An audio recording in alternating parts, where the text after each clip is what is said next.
Okay, hi Jeff. Hey, how's it going, Nick? It's good. What about you? Doing okay. So what have you been up to?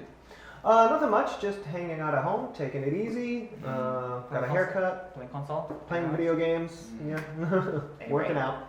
Today, the subject is kind of the English pronunciation. So we're going to talk about English pronunciation. So Jeff, do you think English pronunciation or pronunciation is everything when it comes to speaking English? Definitely not. It's Why? not everything. Of course, you need to be at least okay at it, because then that way people can understand you. But you don't need to be perfect. There's no such thing as perfect pronunciation, because everybody has different accents, right? So as long as you speak well enough that people can understand what you're saying, that's okay. You don't need to be perfect in any way. So I have seen so many students who are really obsessed with studying English pronunciation in class. Right. What I'm trying to say is that they think pronunciation is really important, which means that they think students who are really have a good pronunciation considered kind of the best speaker in class a lot of times. Yeah. So what do you think? I think that's bullshit. Just because you have good pronunciation doesn't mean you're a good speaker. I've seen students who have good pronunciation, but their fluency is really low, so then I can't understand them because they don't have the vocabulary. They don't have, their accuracy is really low. So even though they can pronounce the words, there's no structure, which means I can't understand what they're trying to say. So you mean that kind of the pronunciation, you mean the delivery is really important? Yeah. So what is the thing has to be done so foreigner can understand a pronunciation? Again, some foreigners will understand what you're trying to say, some won't. It just depends on the person. The most important thing is just do your best. Also, I mean, kind of this something in common thing. For example, Korean students really confused, pronounced R, L. That kind of thing. Could you please tell I us would say I would say for Korean speakers, the R and L pronunciation, if there's one thing to focus on, that's the one. That's the hardest one. But even if they kind of make some mistakes of English pronunciation. Exactly. Even though the most difficult is the R and L, most of the time we're gonna figure it out.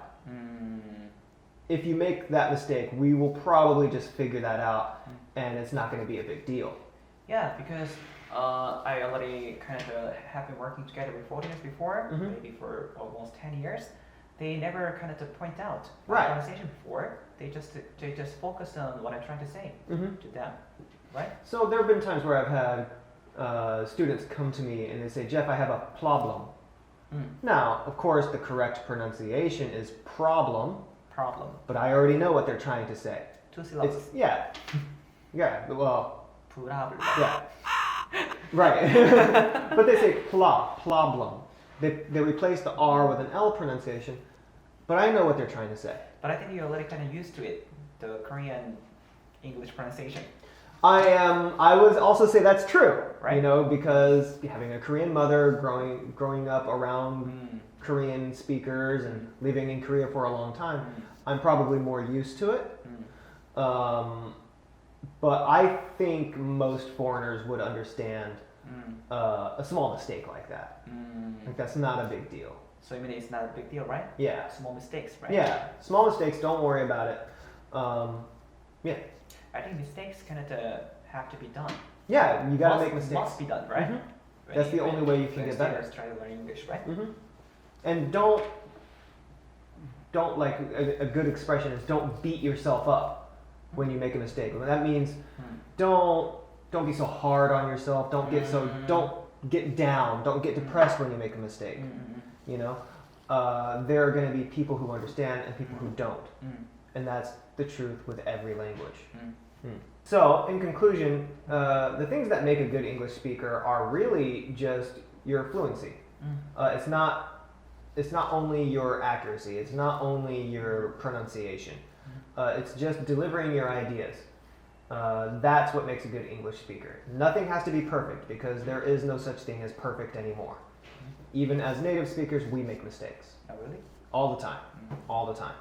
As for pronunciation, the most basic things to focus on would just be things like consonants. vowels, the R and L pronunciation. I think as long as you work on that, you're going to be pretty okay. A lot of students are curious about things like intonation. And I think intonation is something you will learn more as you use the language. So I think the best way to practice intonation is by speaking and having conversations with other people. That's how you're going to get better at pronunciation. You mean repeating something? Yeah, exactly. Listening to how people talk and trying to use how they talk in other conversations and things like that. Where can I learn that? Talking with your English teacher. Okay. The other thing to understand is that mistakes are necessary. That's part of the learning process, and it's okay. You're always going to make mistakes, and that's fine. I make mistakes all the time, even though it's my language. I'm not perfect, you know. So don't get so worried about making mistakes. It's fine. Everybody makes them. That's how we get better.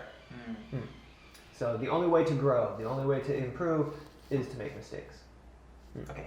Okay, if you think this YouTube video is useful and practical, could you please subscribe it and press button like? How can I say that? Press the like button. Press the like button. Like this, mistake a lot. Thanks for watching, everybody. Bye. Bye.